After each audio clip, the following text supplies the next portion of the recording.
Bonjour Patricia. Bonjour Anne. Bonjour tout le monde. Bonjour tout le monde.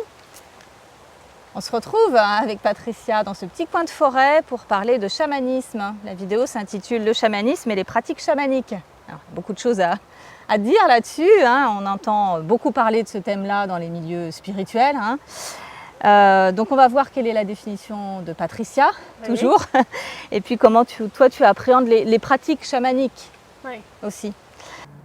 Et souvent on entend dire donc, que ce sont les esprits qui désignent le chaman, qu'il ne choisit pas, qu'en gros ça lui tombe dessus, et qu'en plus le parcours il est hyper complexe et hyper ardu derrière. Le parcours il est compliqué parce qu'il y a beaucoup de choses à faire. Je pense que dans les années à venir, je pense qu'il sera moins compliqué si les personnes sont vraiment à l'écoute d'elles en fait, tout simplement. Moi j'ai pas eu l'impression que le parcours soit si compliqué que ça, il était long. Mais j'ai pas l'impression qu'il ait été si compliqué que ça parce que j'ai toujours été dans mon intuition. Donc au final, les choses se sont fait naturellement sur mon parcours.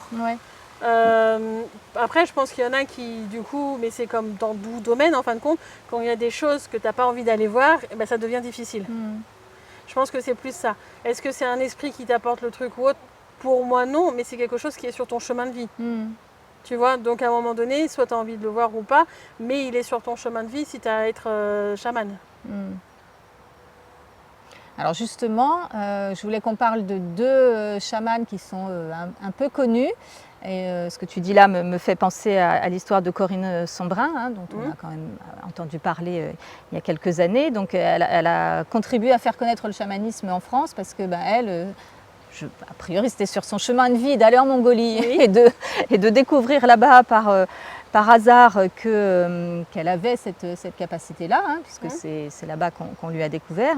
Et puis donc elle a dû suivre les enseignements et les apprentissages sur place. Alors je ne sais plus combien de temps ça dure, mais c'est quand même assez long, je crois que c'est 3 ans. Et puis elle le faisait en intermittence, parce que du coup elle venait en Occident. Et alors moi j'aime bien écouter ce qu'elle dit, parce que son approche, moi je la trouve intéressante. Et elle dit que le chamanisme n'est autre chose qu'une capacité du cerveau. Et dans ce sens-là, elle contribue à faire avancer la science et l'étude du chamanisme en le rapprochant des neurosciences. Ouais, alors pour moi ça va plus loin que le cerveau. Parce que pour moi j'y vois vraiment un côté multidimensionnel. D'accord. Et que pour moi on ne gère pas tout dans le cerveau du corps humain. Moi quand je fais quelque chose d'un point de vue énergétique, il y a aussi des choses qui sont faites avec des entre guillemets on pourrait dire des organes qui sont sur d'autres plans. C'est pas forcément qu'il y aura des choses qui seront forcément activées dans la matière, ça peut être sur d'autres plans dans mon être. D'accord. Donc du coup je comprends sa perception. Mais pour moi, c'est plus poussé encore. Ah oui, d'accord. Donc c'est limité en fait ce qu'elle... Pour moi, elle se limite au corps humain dans la matière. Alors que pour moi, ça va plus loin. Alors peut-être qu'elle va plus loin aussi, c'est vrai que j'ai retenu ça. Peut-être qu'elle va plus loin, peut-être que c'est une façon aussi de l'expliquer aux gens. Parce que même moi, quand on fait les vidéos ou autre, je dis dans la matière, dans le subtil, alors que moi, dans ma vie, tous les jours, c'est un ensemble et je ne les sépare pas. Il y a toujours des façons pour expliquer aux gens où on va faire des raccourcis au final. On essaie de pas forcément trop en faire, mais après, j'ai jamais dialogué directement avec elle, donc je ne peux pas dire. Mais pour moi, si on parle juste de cerveau, j'ai l'impression qu'on limite. Mais je crois que derrière, ce qu'elle voulait dire, c'est que c'est une capacité que tout le monde pourrait développer aussi. Et puis, alors pour moi, ça dépend si c'est sur notre chemin ou pas. Bien sûr, d'accord, ok. C'est pas le corps en lui-même qui va poser problème, c'est est-ce que c'est le moment pour nous de travailler dessus ou pas. D'accord. Bon, en tout cas, ce qui était intéressant dans sa démarche, c'est qu'elle a permis à des scientifiques de s'ouvrir à ça aussi. Donc, oui, voilà. tout à fait. Ah mais oui, non, mais c'est hyper intéressant. C'est hyper intéressant d'ouvrir les scientifiques à des choses qui sont au-delà de ce qu'ils connaissent aujourd'hui. Donc ils ont encore plein de découvertes à faire, c'est très bien. Voilà, donc ça c'était pour Corinne Sombrin. Et je voudrais bien qu'on parle aussi d'une autre chamane. Alors, je ne sais pas si elle est très connue, en tout cas dans les milieux spirituels, oui. Elle s'appelle Anastasia, donc on l'appelle la chamane sibérienne. En fait, c'est une jeune femme qui vit seule dans la taïga sibérienne, voilà. Et puis, donc, elle a des dons extraordinaires, des connaissances assez immenses. Et puis, elle vit en totale harmonie avec la nature et les animaux.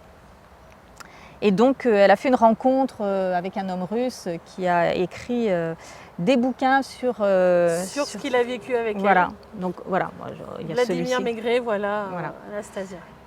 Donc voilà, pour en avoir parlé plusieurs fois avec toi, Patricia, Ouais. je sais que je la connais dans le subtil, oui. Voilà. Je la côtoie régulièrement, en effet. Alors, est-ce qu'elle a fait le... Je sais pas, est-ce que j'ai le droit de demander? Fais-toi avec ton oui et ton non. Est-ce qu'elle a au moins le premier niveau en tant que chamane? Alors, t'as quoi? J'ai non. Ça m'embête. En fait, ça dépend de quel point de vue tu fais. Si tu demandais il y a un mois, elle l'avait. Là, elle a eu quelques petites restrictions et elle est en train de repasser les trucs qui lui manquent. Ah ouais? Ouais. En fait, un chaman est quelqu'un qui doit avoir une certaine rigueur aussi dans beaucoup de choses. Parce qu'on est là pour apporter l'équilibre et l'harmonie. Donc à partir du moment, si on va trop s'énerver par rapport à quelque chose et que ça va apporter un déséquilibre, ça peut nous faire perdre certains éléments de l'apprentissage qu'on a besoin de refaire. D'accord. Alors je parle là d'énervement, mais ça pourrait être d'autres choses. Parce que en fait c'est ça, c'est notre rôle d'apporter l'équilibre et l'harmonie. Si à un moment donné on enlève cet équilibre et cette harmonie, c'est qu'il y a quelque chose qu'on n'a pas compris et c'est important qu'on comprenne. Les capacités de chaman peuvent apporter des gros changements, donc c'est important qu'on soit sur cette ligne de conduite en fait. Et c'est plus une sécurité. Parce que là si tu demandes, est-ce qu'il y a un mois elle avait le premier niveau de chamanisme?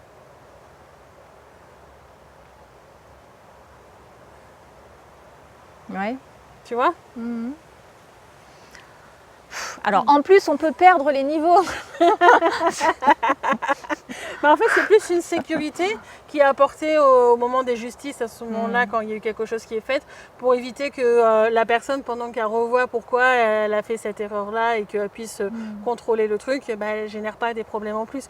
Il ne faut pas le voir comme une punition ou autre. C'est plus pour nous aider à avancer, en fait. Donc en soi, je dirais que dans la globalité, elle est chamane quand même. D'accord. Même si là, à l'instant présent, non. Ok. Donc une des rares chamanes, parce que je sais que toi, tu en dénombres assez peu. Oui. Voire très peu. Si vous voulez demander combien il y a de personnes actuellement incarnées sur Urantia, donc la planète que vous nommez Terre, qui a l'apprentissage de chaman, je pense que vous serez surpris par le nombre. Mais je préfère moi ne pas l'indiquer. Allez chercher l'information par vous-même. Bon. Est-ce que j'ai dit comment le faire en sacré? Je ne suis pas sûre. Je t'ai demandé d'aller vérifier, mais je n'ai pas indiqué comment vérifier aux personnes. Non. Donc, pour aller vérifier sur le réseau d'apprentissage, voilà.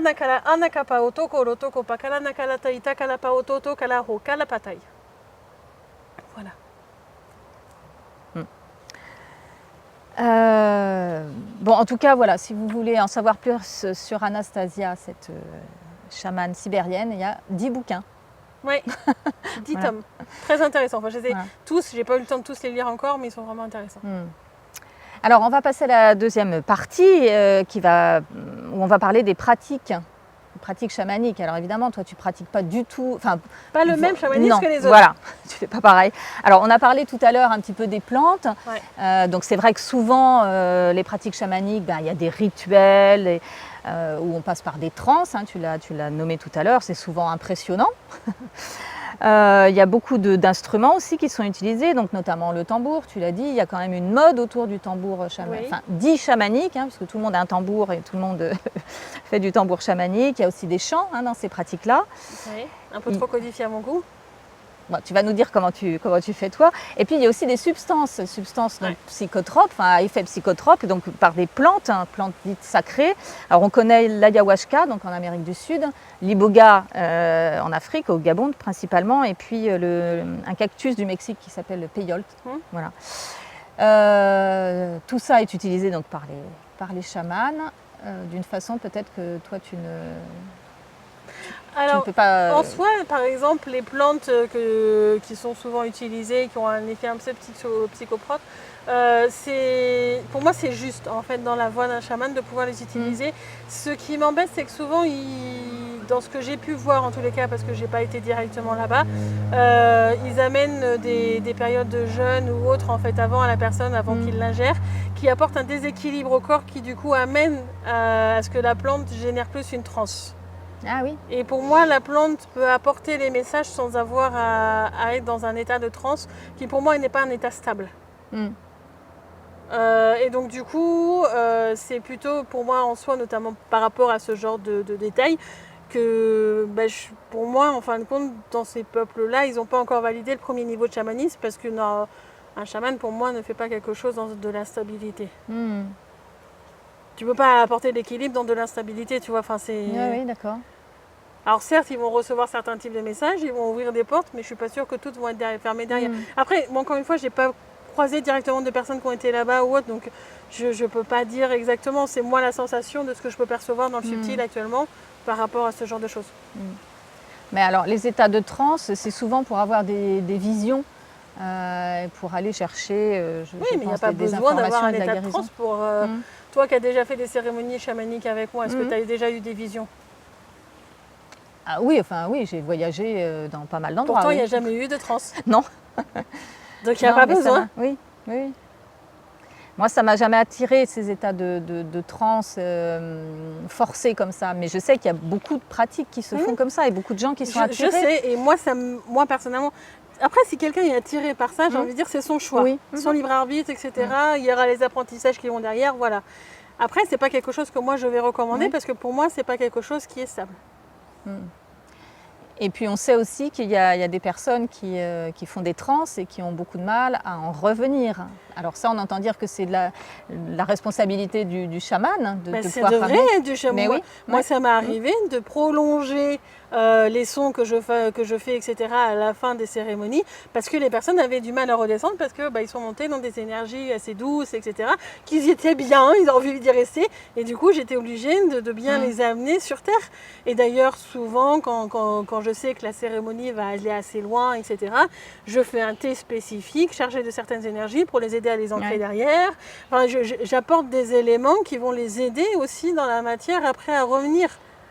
Je pourrais le faire que dans le subtil, mais c'est bien de s'appuyer sur plusieurs choses. Donc, oui, bien sûr, mais comme un énergéticien, c'est de sa responsabilité ce qui va générer. Eh bien, un chaman, c'est de sa responsabilité de faire revenir quelqu'un dans la matière et de fermer toutes les portes. Mais donc, il y en a très peu qui savent faire ça. De ce que je perçois dans le subtil, oui. Voilà. Après, encore une fois, allez chercher l'information par vous-même et essayez de savoir le nombre de personnes par vous-même. Mais parce que encore, il ne faut pas me croire sur parole, il faut toujours vérifier les informations. Enfin bon, on a tous eu des récits, même si on ne les a pas vécus nous-mêmes, mais on sait qu'il y a des gens qui ont eu du mal à revenir de certaines transes, qui se sont retrouvés en hôpital psychiatrique. Ça arrive. Voilà. Bon, en tout cas, ça n'arrive pas avec tes pratiques à toi. J'en ai pas encore eu, en tous les cas, à ma connaissance. Bon, tu utilises le tambour, le chant. Je peux utiliser le tambour, beaucoup de percussions, mais comme des bols tibétains aussi. En fait, tout instrument, tout son peut apporter quelque chose. Ma voix, forcément, donc il va y avoir des sons, mais ça peut être aussi des récits dans d'autres langages. C'est très divers et varié. Ça va être des énergies, comme je l'ai dit, où je peux demander à des énergies du sous-sol de venir pour aider, envelopper une personne ou autre chose.